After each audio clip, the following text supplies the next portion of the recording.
Om Sairam. Sai tour and ट्राभल्सद्वारा चलाइएको आजको तीर्थयात्रामा हामी पोखरामा अवस्थित पामडी-कोट शिवधामको दर्शन गर्न गइरहेछौँ र हामी यसरी मुक्तिनाथको दर्शन गरे पश्चात भोलिपल्ट यसरी हामी फेरि पोखरामा यो शिवधामको दर्शन गर्न गइरहेछौँ र हामी बिहानै यसरी 6 बजीतिर हिँडेको 6:30तिर हामी यहाँ पुग्न सफल भयौँ र यो एकदमै डाँडामा अवस्थित रहेछ। अनि यो जो शिवधाम छ त्यो चाहिँ मलाई कस्तो लाग्यो भन्दाखेरि हाम्रो सिक्किमको 4 धाम जस्तो लाग्यो र एकदमै भव्य रूपमा बनाएको नन्दीको हामीले पूजा गऱ्यौँ। त्यस पश्चात शिवजीको पनि पूजा गऱ्यौँ। अनि यहाँनिर एउटा बृहत रूपमा बनाइएको जो शिवलिङ्ग छ त्यसमा चाहिँ एकदमै यसरी जल अर्पण गरिरहेको हामीले देख्यौँ र एकदमै राम्रो लाग्यो। आज नेपालीहरूको नयाँ साल, एकदमै सबैजना भक्तहरू प्राय बिहानै धेरै नेपालका अरू प्रान्तबाट आएकाहरू पनि थियो होला। यसरी यहाँनिर दर्शन गर्न आएको थियौँ र सर्वप्रथम हामीले सिद्धिविनायकको दर्शन गरेर शिवजीको दर्शन गरेर धन्य हुन पायौँ।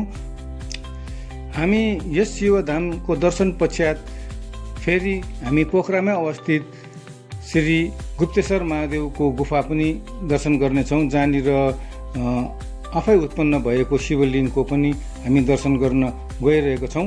अनि त्यस पश्चात आजकै दिनमा हामी फेरि श्री मनोकामनामा जो शक्तिपीठ छ हामी त्यो पनि हामी दर्शन गर्नको लागि मुङलिङ तरफ लागिरहेका छौँ र आजको हाम्रो सेड्युलमा चाहिँ हामी यसरी हेटौडामा गएर बस्ने भएको छौँ। अनि भोलिको दिन चाहिँ हामी फेरि नेपालको अरू तीर्थस्थलमा दर्शन गरेर त्यस्तै हामी फर्किँदाखेरि चाहिँ बिस्तारैसँगले सबै दर्शन गरेर कालिम्पोङ पुग्ने भन्ने हाम्रो एउटा सेड्युल छ। जग्गाबाट चाहिँ पोखरा सहर सम्पूर्ण रूपले देखिँदो रहेछ। यो निकै अग्लो डाँडामा भएकोले गर्दाखेरि यो डाँडाबाट चाहिँ यहाँको प्रसिद्ध एउटा ठुलो हिमाल छ जसलाई माछापुच्छ्रेको नामले जानिन्छ, त्यो पनि एकदमै छर्लङ्ग देखिँदो रहेछ र आज अलिकति धुम्म लागेकै थियो, त्यसले गर्दाखेरि हामीले देखेनौँ। र यसरी आज शिवधाममा आएर हामीले बिहानै पूजा गरेर आशीर्वाद लिएर चाहिँ हामीले पोखराको सर्वप्रथम दर्शन गर्न सफल भयौँ।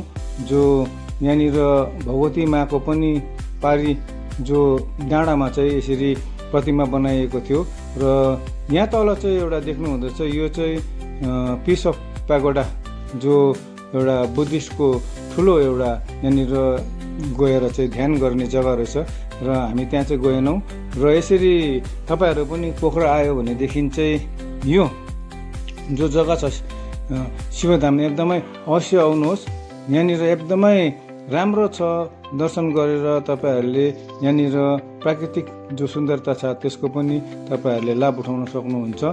र अब हामीले प्राय दर्शन गरिसक्यौँ यो जग्गाको र हामी अब फेरि अर्को तीर्थस्थल जो श्री गुप्तेश्वर महादेव छ त्यो चाहिँ हामी दर्शन गर्न गइरहेछौँ र त्यो गुप्तेश्वर महादेव चाहिँ पोखरा सहरमै अवस्थित छ। त्यो जो सहरको बिचमा नै अवस्थित भएकोले गर्दाखेरि चाहिँ जाँदाखेरि त्यही बाटो हामी गएर चाहिँ दर्शन गरेर चाहिँ फेरि हामी त्यहाँबाट चाहिँ मुङलिङ तरफ लाग्नेछौँ र मुङलिङदेखि 7 किलोमिटर माथि जो अवस्थित छ श्री माको मनोकामना माको एकदम प्रसिद्ध शक्तिपीठ, त्यो हामी दर्शन गरेर चाहिँ हामी तपाईँहरूलाई फेरि आउँदो भिडियोमा चाहिँ हामी तपाईँहरूलाई एउटा नयाँ तीर्थस्थलको दर्शाउनेछौँ। र आर्थिक रूपले तीर्थयात्रा गर्नु नसक्ने, शारीरिक रूपले तीर्थयात्रा गर्नु नसक्नेले चाहिँ घरमै बसेर तीर्थस्थलको दर्शन गरेर धन्य हुन पाओस् भनेर साई टुर एन्ड ट्राभल्सद्वारा चलाइएको यो सानो प्रयास हो। यो भिडियो मन पर्यो भने सेयर गरिदिनुहोस्, जसद्वारा अरूहरूले यस तीर्थस्थलको दर्शन गरेर धन्य हुन पाओस्। ओम साईराम।